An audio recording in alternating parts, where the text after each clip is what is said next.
What's up, YouTube? It's Carolina Calvin. And, I was in the forum. We were talking football. It was yesterday. The preseason game was going on. It was I believe the Giants played the Jets. I believe that was the game that came on yesterday. The Giants were playing the Jets. It was in the forum. We was talking about it. We were talking about just about all the other games, different teams. A lot of fans from other teams. Of course, I'm a Panther fan. And I talked with a lot of fans, and then you get the fanboys that come in. Everybody's fine. You're talking football. You're talking about teams, and not just single players. Obviously we're gonna talk about single players because they're part of a team, but mainly the team is what we care about. And it was during the Giants game, and the guy was bringing up Eli Manning, and the common thing that's said when it pertains to Eli Manning is 2 Super Bowl rings. That's mainly what you see, and that's pretty much just they're pretty much just regurgitating what sports media says and what you see on Twitter, Facebook, or any other social media from other mindless fools who are the guys regurgitating the stuff from ESPN, from NFL Network, which has gotten absolutely terrible. But the whole point of me making this video is I'm gonna pretty much expose these guys who think Super Bowl rings, mainly when it pertains to Eli Manning, because I've seen people say they think Eli Manning is better than Peyton because of one extra Super Bowl ring. What? Because he has one more Super Bowl ring? Are you kidding me? I won't even get into how much, if you include from the moment Eli was drafted, which was in 2004, up until now, Peyton Manning's stats still kill him. And Peyton missed an entire season. The season with the neck injury, with the whole debacle and everything that went on with the Colts, he missed the entire season, and his numbers are still better. Okay, even let's step that down a little bit. Even in his draft class, you can say at least two or three of those guys have played better. Ben Roethlisberger has played better. As a matter of fact, let me go and say this first. To go and get my point across. Eli Manning from 2004 to now, which we're going into the 2014 season. From 2004 up until now, Eli Manning has led. Eli Manning is the leader in interceptions. He's third among active players behind Peyton, who's been playing since the 90s, and Drew Brees, who's been playing since 2001. He's at 171. 171 in 9 seasons. And this is behind guys like Ben Roethlisberger, behind guys like Phillip Rivers, Tony Romo, who else was drafted in that class.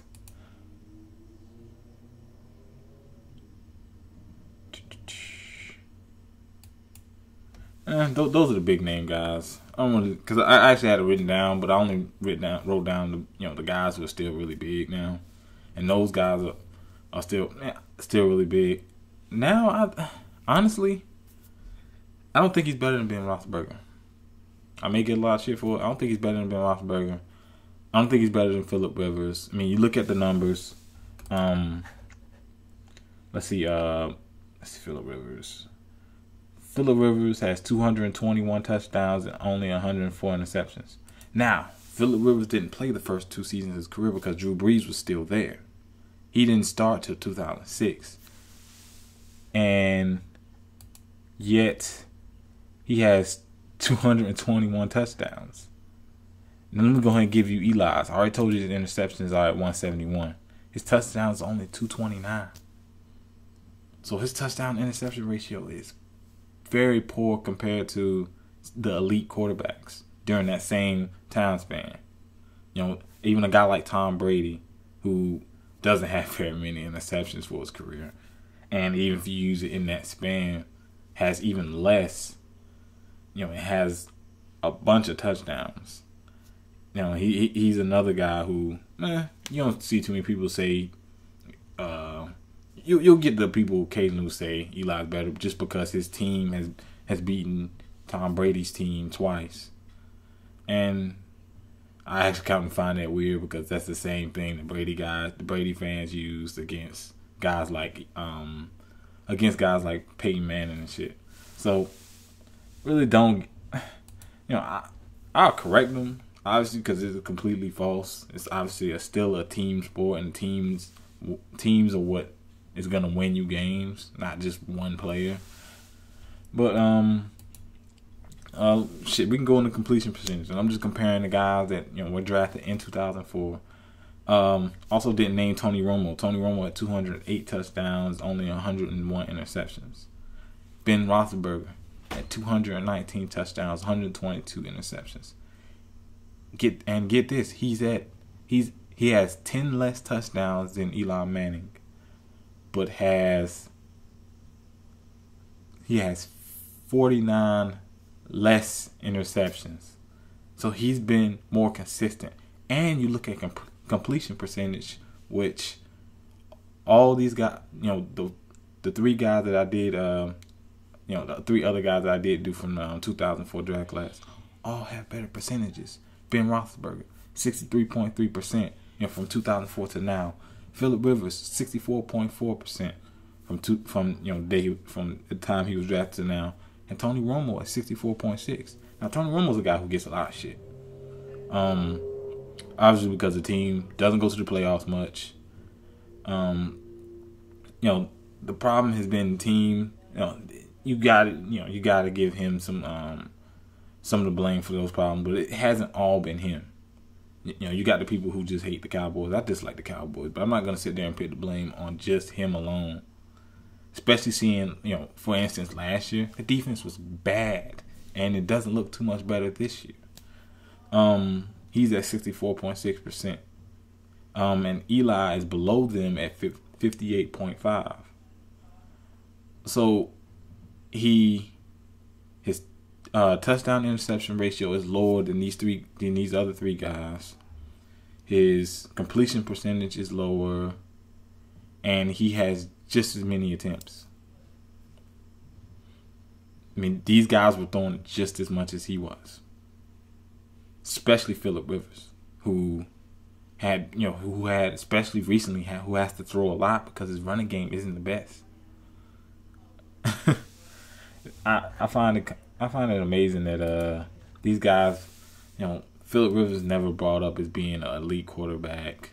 Ben Roethlisberger, he's been brought up plenty of times as being elite. Maybe mainly because he has rings. Or Romo, any quarterback in football, he's got more shit.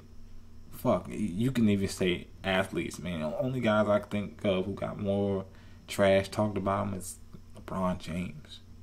Honestly, LeBron James, Kobe, or Dwight Howard, or something like that. Honestly, no player has been trashed, especially on social media, Twitter. You're going to see it this year because he's going to make his mistakes and his team's going to lose games. But guess who they're going to blame? Even if he didn't make the mistake that lost him the game, guess who they're going to blame? Tony Romo. But that's the one thing that sports media won't tell you about. They won't tell you that Eli Manning has led the NFL in interceptions at 171. People won't tell you that his completion percentage has been lower than three of the guys that were drafted with him. They won't tell you that those playoff runs, the front four played amazing football. The two Super Bowls he won. If you go back and watch those games, let's take the first one. Michael Strahan played out of his mind. I mean, he was just about to retire. Michael Strahan, Justin Tuck, O.C. Umenyiora, those guys play out of their mind. The second Super Bowl, JPP, Justin Tuck, O.C. Umenyiora. They even got, guys in the secondary stepped up. But it was mainly that front four who was shutting down the run game and causing havoc with just the front four. If you can cause havoc with just your front four, it's gonna make your secondary look really good. And those guys never, in terms of entire sports media, I hardly ever see those guys get any kind of credit. It's all Eli. People only remember the throws where he just throws it up and guys, he pulls a horseshoe out his ass and guys, make miraculous catches. Take, for instance, the first Super Bowl. David Tyree, catch on the helmet. It was a great catch. Rodney Harrison was all over him. Or take, for instance, the play on the sideline where I believe it was Mario was it Manningham? Was it Manningham? Yeah, it was Manningham. It was on the sideline, and he made the catch. Got both feet in because it looked like he had to make extra effort to get that. And I'll give Eli credit for even getting it down there and fitting it in that spot. But that receiver gets a lot of credit. And there's a lot of times where Eli will throw the ball up, try to get a PI, or hope his guy can make the play.